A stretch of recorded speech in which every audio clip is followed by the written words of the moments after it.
I'm Ritu, and today we have a very special person with us, Mr. Dushyant Savadia. He's a program director with the Art of Living Foundation.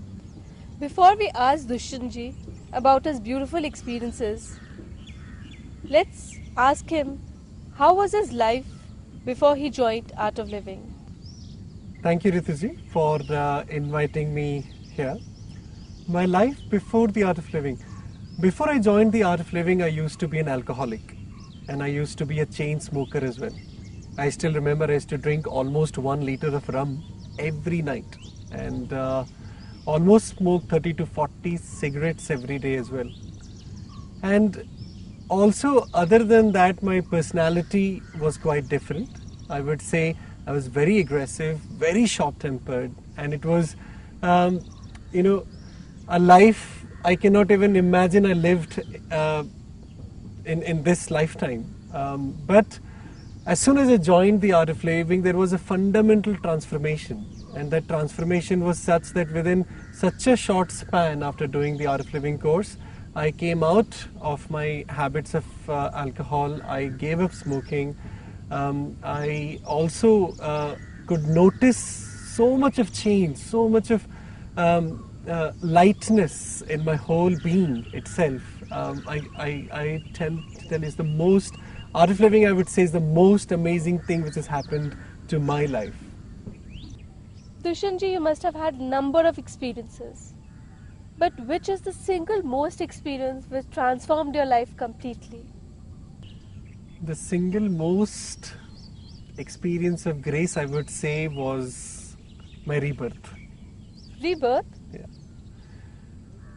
You know, back in 2000, I had a virus called Guillain-Barré syndrome.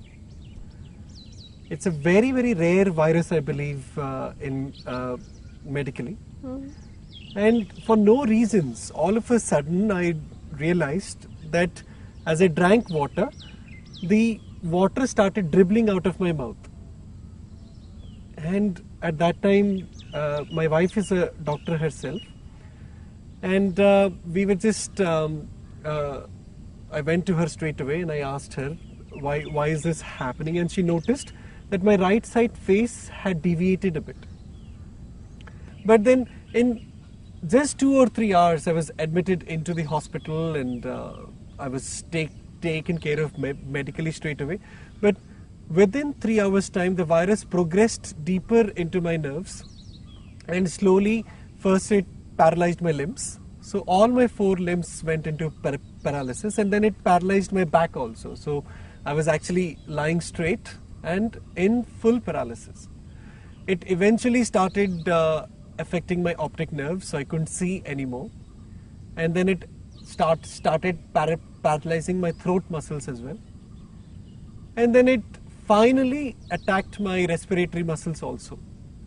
And it so happened that they went and gave her a big hug, saying that, we've done all that we could do, and it is now up to God. So, of course, she was shattered because she knew that I'm not going to survive, because my whole body is in paralysis, my pulse have dropped, my heart rate have dropped. There was absolutely no sign that I was going to revive or survive this massive attack also. But it so happened that my fiancé at that time, now my wife, she called my uncle in Delhi, Shri Nityanand Trehanji. He's no longer with us. Nityanandji called Guruji. Guruji was in the German ashram at that time. And what we heard later on also is when Nityanandji called up, Guruji picked up the phone himself and asked, kya hua hai Dushyant ko? What has happened to Dushyant? And Nityanandji said, Guruji, Dushyant is no more.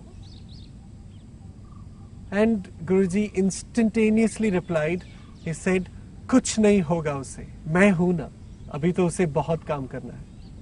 He immediately said, nothing will happen to him. I am there. He's got a lot of work to do. And then he gave them an instruction that go close to him and tell him to chant Om Namah Shivaya and wake everybody up. It was almost midnight in India at that time. And he said, wake everybody up and ask everybody to chant Om Namah Shivaya. And this message was relayed back to my fiancée again.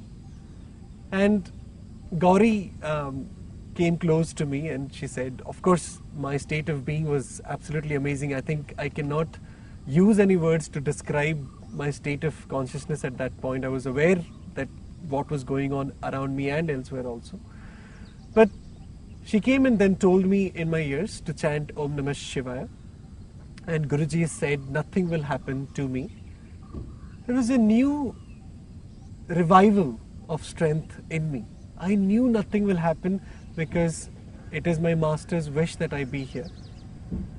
So I started chanting Om Namah Shivaya, and within a few seconds I would think I felt a very strong sensation in the middle of my forehead, like a wheel rotating. And it started spinning so fast that within a few seconds I just dissolved. I don't know where I went, what I merged into. And I just felt a bright golden light and I just dissolved, and that's it. And I think about 20-30 minutes later, which I'm told now, I woke up, I opened my eyes, and I saw everything crystal clear. I would say it's the first time in my life I could see things so clearly also. So my ability to see had revived. So I started moving my fingers and legs a bit, and I realized that my paralysis wasn't there. And if you can imagine, a person fully in paralysis with Guillain-Barré syndrome, lying down on the bed, suddenly sits up. It was an absolutely shocking visual for all the doctors and Gauri also at that time. They just couldn't believe what was going on. How can a person in total paralysis, just in 20-30 minutes on a ventilator for all this time, suddenly all the pulse is back, oxygen saturation is back, the heartbeats are back, everything seems normal. And to their absolute astonishment, I sit up. So they went a few steps back, not knowing what is going on. And then they came closer and they looked at me and I was fine, and I had Ryle's tube inserted through my nose to inject liquid, and I said I need this tube to be removed because I'm very thirsty. And they said, no, you've got paralysis, we can't remove this, it will be against medical advice. And I said, no, I want it to be removed. So Gauri, my wife, she signed a consent to agree to remove the Ryle's tube, and the Ryle's tube was removed, and I drank a whole glass of water. And then it so happened that they brought a stretcher because they didn't want me to be in that room anymore, because all those ventilators and all those gadgets weren't needed anymore because I was almost normal. And I said, no, I don't need a stretcher, I'll walk. And I actually walked 20 meters to the adjacent ICU. And I think I stayed in the hospital for about a week or so because I was still very weak. And within a week's time, I recovered fully and I walked out of the hospital without any support. And I still remember I met Guruji immediately after that incident.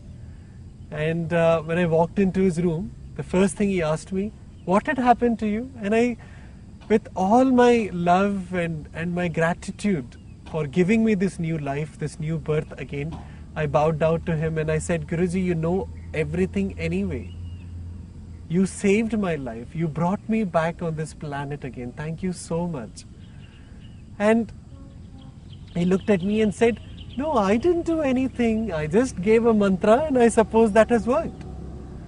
And that moment I realized that, Guruji, being who he is, have such humility, such sense of compassion, such sense of that love in him, that even if creating the greatest living miracle that I've experienced, he still says I have done nothing.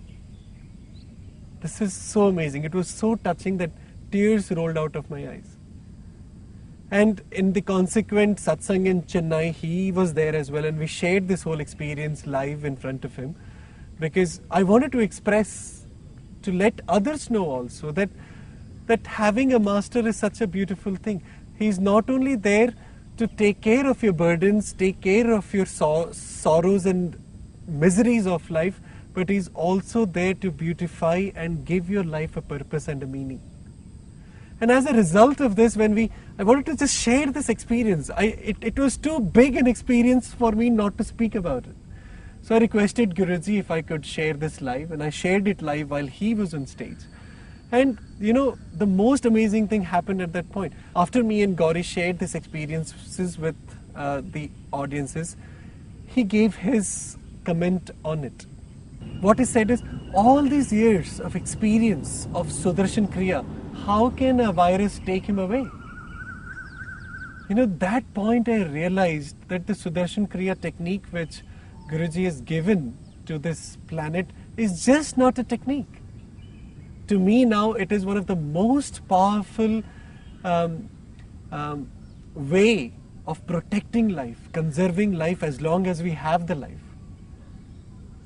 And second thing he said is, it is not I who created that miracle. It is the one-pointedness, it is the devotion in him which made the miracle to happen. Thank you.